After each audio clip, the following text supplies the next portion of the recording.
शादी की पहली रात ही मेरी सास और ननंद ने मेरे पति के बारे ऐसी बात बताई जिसे सुनकर मेरे रोंगटे खड़े हो गए।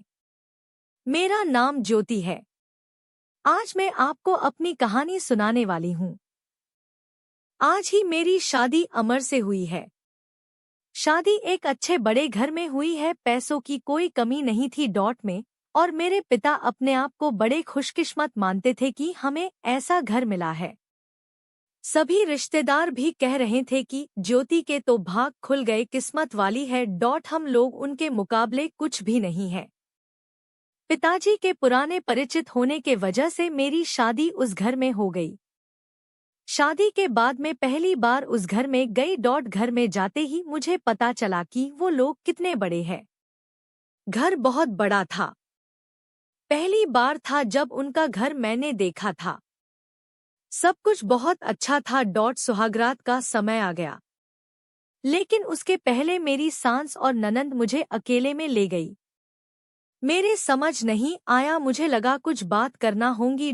उनके चेहरे उतरे हुए और डरे हुए थे, जैसे कि कोई बात वो मुझसे करना चाहते हो। मैंने उन्हें पूछा, क्या हुआ, आप दोनों इतने डरे हुए क्यों हो? मेरी सास बोली, बेटा हम तुम्हें कुछ बताना चाहते हैं लेकिन तुम यह सुनकर हिम्मत रखना।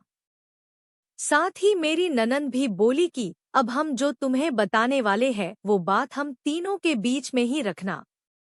यह बड़ा घर है, यहाँ बात फैलते ज्यादा समय नहीं लगता। और वो बात सबके सामने आ गई तो हमारे घर की इज्जत मिट्टी में मिल जाएगी। अब तुम इस घर की बहू और तुम्हें इस घर का मान रखना होगा। उनकी बातें सुनकर मैं सच में थोड़ा डर गई। मुझे समझ नहीं आ रहा था कि वो लोग क्या बोलना चाह रहे हैं। मैंने कहा, आप बताएं मुझे क्या बात क्या है। मेरी सास बोली कि बहू मेरा बेटा मर्द नहीं है। उनकी यह बात सुनकर मेरे होश उड़ गए। उन्होंने कहा कि मैं जानती हूँ कि तुम सोच रही होंगी कि फिर हमने तुम्हें क्यों फंसाया, लेकिन हमारी भी मजबूरी है। हम यह बात ऐसे बता नहीं सकते थे वरना सभी को पता चल जाएगी। मेरा बेटा रात में अक्सर बाथरूम में ही रहता है। पता नहीं वहाँ क्या करता, जब भी उसे पूछो तो यही कहता है कि उसका पेट खराब है। कमरे में जाने के पहले अपने पति के लिए यह बातें सुनकर मुझे समझ नहीं आ रहा था कि मैं क्या करूं। मेरी ननंद कहती है कि तुम उससे बात करना, थोड़ा समय उसके साथ बिताओ, फिर उससे खुलकर बात करो। अगर कुछ हो सकता है तो हम जरूर करेंगे। हम तुम्हारे साथ हैं, तुम्हें अकेला नहीं छोड़ेंगे। सुहागरात वाली रात यह सब सुनकर मैं अपने कमरे में जा रही थी। मुझे अब डर लगने लगा था। मैं कमरे में यही सब सोच रही थी कि मेरे पति अमर कमरे में आए। कमरे का दरवाजा बंद किया और दरवाजे से ही पेट पर हाथ लगाते हुए आए, बिस्तर पर मेरी तरफ पीठ करके बैठे और बोले कि उनका पेट खराब। और कुछ ही सेकंड में वो उठकर बाथरूम में चले गए। बिल्कुल वैसा ही हुआ जैसा कि मेरी सास ने मुझसे कहा था।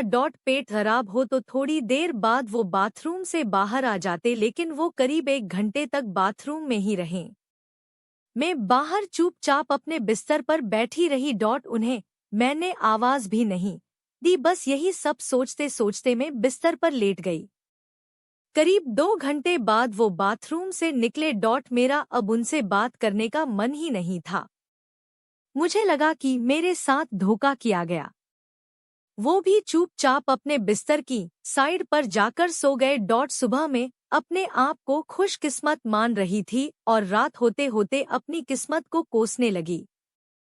सुबह में जल्दी उठी और बाथरूम में गई। बाथरूम में जैसे ही गई मेरे होश उड़ गए, क्योंकि बाथरूम में एक नई नाइटी थी, साथ ही मेकअप का सामान।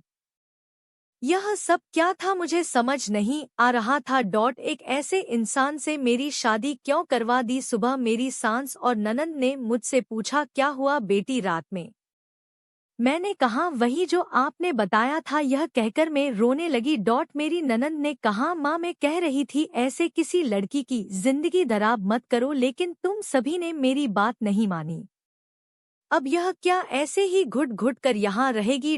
मेरी सांस बोली कि बेटा तू जो भी फैसला लेंगी हम तेरे साथ है, लेकिन तुझे यह वचन देना होगा कि यह राज तेरे मुंह से नहीं निकलेगा। अगली रात फिर वो कमरे में आए।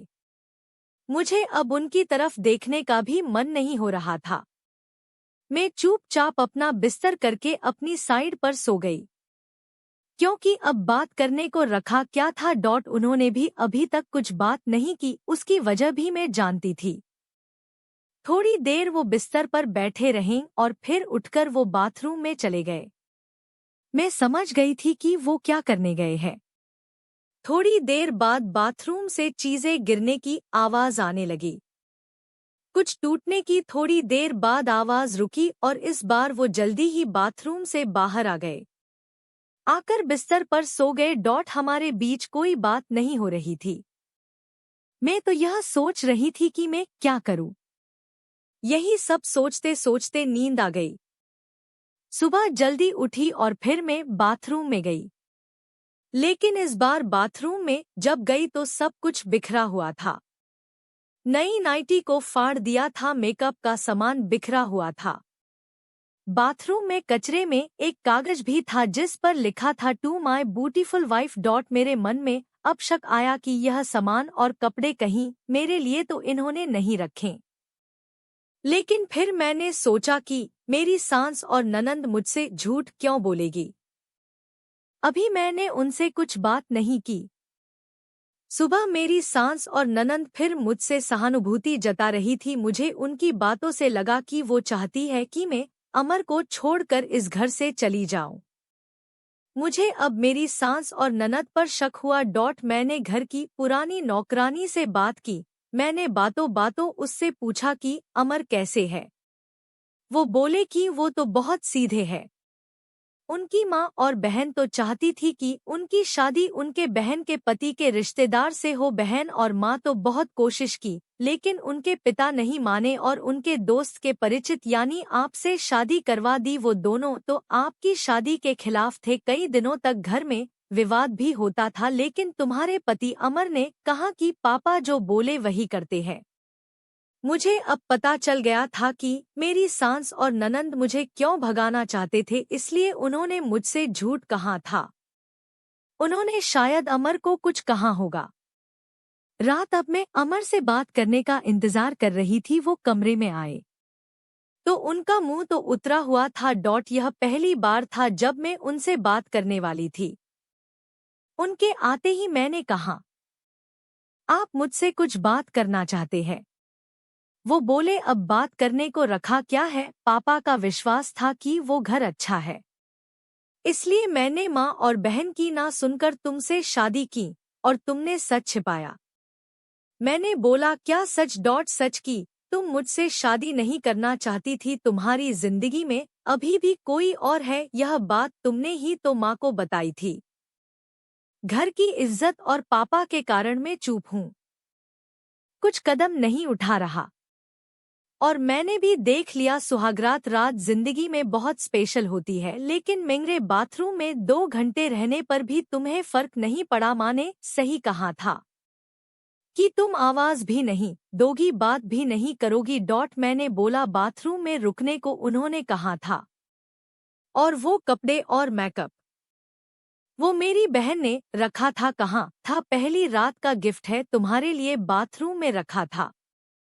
मैं उठकर उनके पास गई और उन्हें कहा, आपको पता है उन्होंने मुझे क्या कहा? फिर मैंने उन्हें सारी बात समझाई। कहा कि वो चाहते थे हम दोनों में गलतफहमी हो और हम अलग हो जाए, ताकि वो जो चाहते हैं वो पूरा हो जाए। उन्हें गुस्सा आया, लेकिन मैंने कहा नहीं, अब हम इस बात को यहीं खत्म करेंगे और किसी को कुछ नहीं कहेंगे।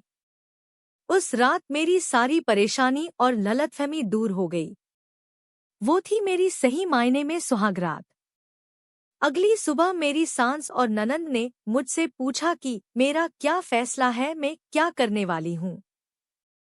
मैंने कहा कि मैं आप दोनों को माफ करके एक नई शुरुआत करना चाहती हूँ। आपको मुझसे कोई शिकायत नहीं होगी, मैं एक बहुत अच्छी बहू बनकर दिखाऊंगी। मेरे चेहरे पर मुस्कान देखकर उनके चेहरे उतर गए। ननंद तो उसी दिन अपने घर चली गई। आपको यह कहानी कैसी लगी कमेंट कर हमें ज़रूर बताएं। इसी तरह की अच्छी कहानियाँ आप यहाँ पढ़ सकते हैं।